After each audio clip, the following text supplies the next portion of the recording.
GT Holidays, South India's #1 travel brand. You know you are special when you're with GT Holidays. தமிழ்நாட்டின் வளர்ச்சி பயணத்தில் ஒருவரையும் பின்தங்க விட மாட்டோம். வெல்வோம் ஒன்றாக. டான் பிக்சர்ஸ் ஆகாஷ் பாஸ்கரன் தயாரிப்பில் சுதா கங்குரா இயக்கத்தில் சிவகார்த்திகேயன், ரவி மோகன், அதர்வா, ஸ்ரீலீலா நடிக்கும் பராசக்தி ஜனவரி 10 முதல் திரையரங்குகளில். விழுப்புரம் அருகே உள்ள கண்டமானடி கிராமத்தை சேர்ந்தவர் 46 வயதான பாபு. இவரது மனைவி ராஜலட்சுமி. இந்த தம்பதியினருக்கு 20 வயதில் வைஷாலி என்ற மகளும் 17 வயதில் வைஷ்ணவி என்ற மகளும் உள்ளனர். பாபுவின் இரண்டாவது மகள் வைஷ்ணவி கண்டமானடி அரசு மேல்நிலைப் பள்ளியில் 12ஆம் வகுப்பு படித்து வந்தார். கட்டிட தொழிலாளியான பாபுவுக்கு மது குடிக்கும் பழக்கம் இருந்துள்ளது. இந்த நிலையில் கடந்த டிசம்பர் 17ஆம் தேதி பாபு அதிக அளவில் மது குடித்துவிட்டு வீட்டிற்கு வந்துள்ளார். அப்போது வீட்டில் மகள் வைஷ்ணவி மட்டும் இருந்துள்ளார். அதீத போதையில் வீட்டிற்கு வந்த பாபு மகள் வைஷ்ணவியிடம் சாப்பாடு கேட்டிருக்கிறார். ஆனால் வைஷ்ணவி இன்னும் சாப்பாடு செய்யவில்லை என்று கூறியுள்ளார். இதனால் கடும் ஆத்திரமடைந்த பாபு மகள் வைஷ்ணவியை கடுமையாக தாக்கியுள்ளார். சாப்பாடு செய்யாமல் என்ன செய்யற என்று சராமாரியாக தாக்கியிருக்கிறார்.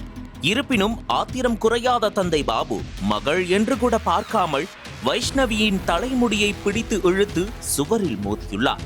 வைஷ்ணவியின் அலறல் சத்தம் கேட்டு அக்கம் பக்கத்தினர் ஓடி வந்துள்ளனர்.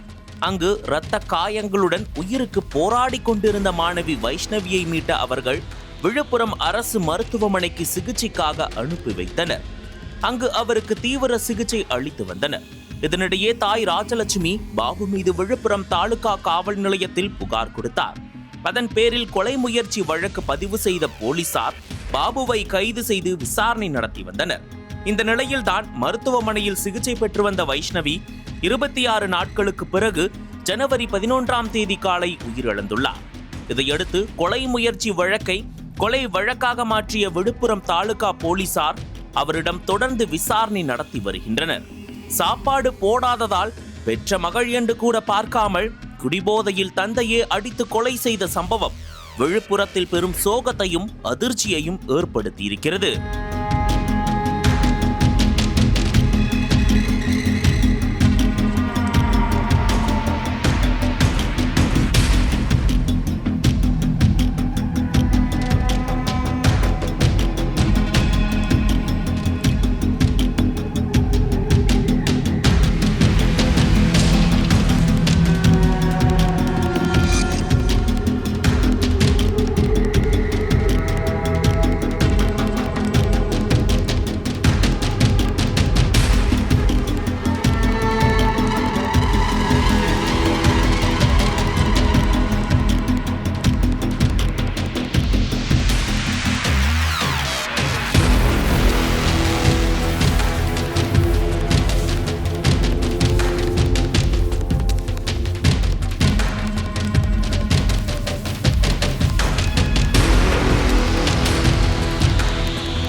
அனல் பறக்கும் செய்திகளை அப்டேட் செய்து கொள்ள நக்கீரன் களத்தை இப்பவே சப்ஸ்கிரைப் பண்ணுங்க.